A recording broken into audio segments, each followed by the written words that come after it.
4:12 a.m. Most of the world is asleep. But in the quiet suburbs of Oak Creek, Marcus Thorne is making a phone call. His voice is steady, his breathing controlled. He tells the dispatcher his wife, Elena, is missing. She left an hour ago for a run. She hasn't come back. Elena Thorne was a woman of structure. A renowned architect, she spent her days building skylines. Her nights? Those belonged to the pavement. When the first officers arrive, they don't find a panicked husband.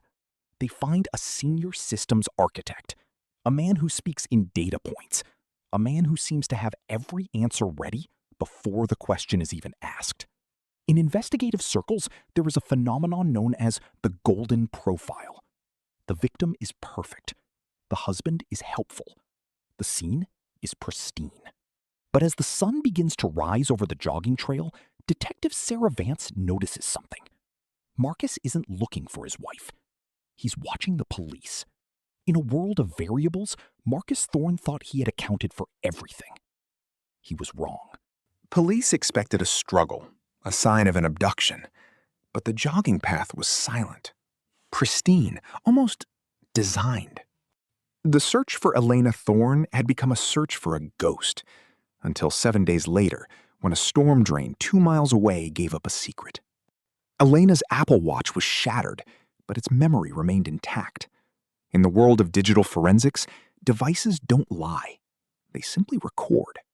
Marcus told investigators he was asleep at 3:12 a.m., deep sleep, a resting heart rate of 60 beats per minute. The data recovered from the watch tells a different story. At 3:12 a.m., the wearer's heart was hammering at 184 beats per minute. That isn't the heart rate of a man sleeping. It's the heart rate of a man engaged in extreme physical exertion, or a man in the middle of a violent struggle. Detective Vance knows that Marcus was the only one in the house. She knows he often wore Elena's watch when his own was charging, and she knows that at 3:12 a.m., Marcus Thorne wasn't dreaming. The system architect had made a fatal calculation. He remembered to turn off the phones. He remembered the cameras, but he forgot his own pulse.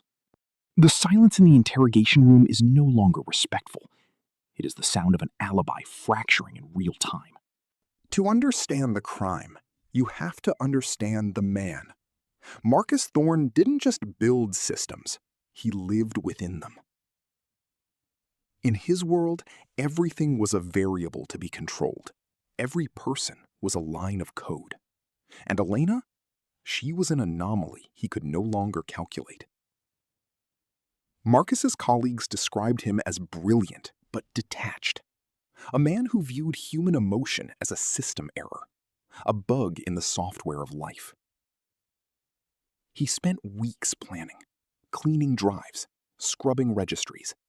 He believed that if he could eliminate the digital footprint, the physical reality would simply cease to exist. This is the God complex of the modern killer. The belief that a high IQ is a license to kill, that technical knowledge is a shield against justice. But Detective Vance knows Marcus's type. She knows that men like Marcus don't break under pressure. They break under insult.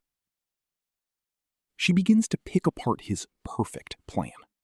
She points out the sloppiness, the errors, the 184 beats per minute that he failed to erase. The system architect is realizing that his greatest creation, his alibi, is riddled with holes.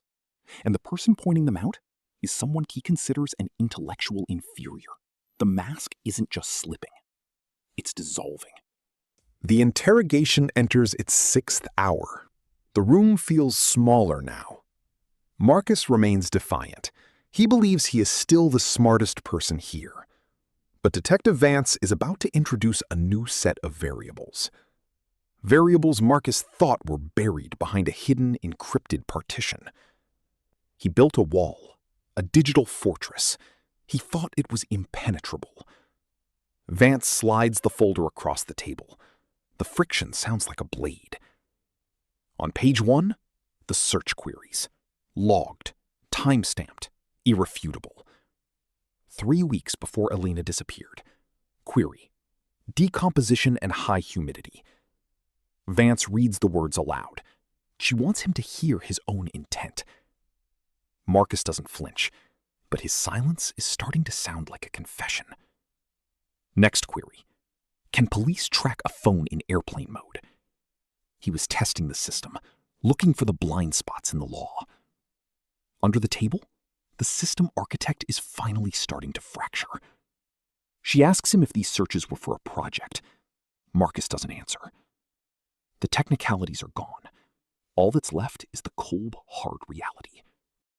The server he used to manage his life had become his digital executioner.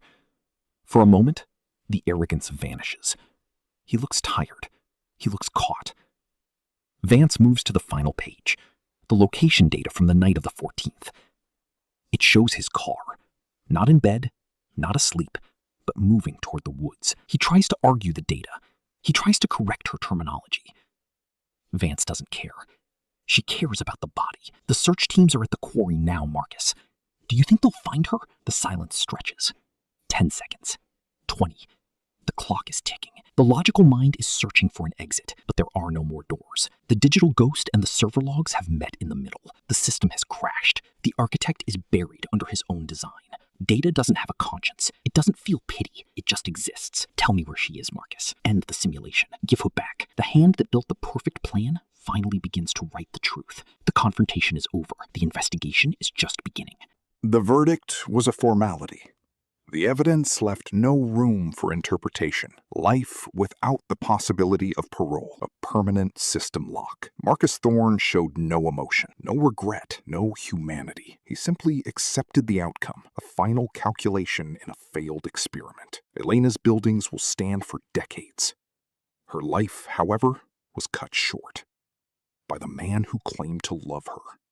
The man who thought he could delete her. There is a profound irony in the fall of the system architect. He spent his life perfecting data, optimizing telemetry, tracking every variable, yet he was dismantled by the very technology he thought he controlled.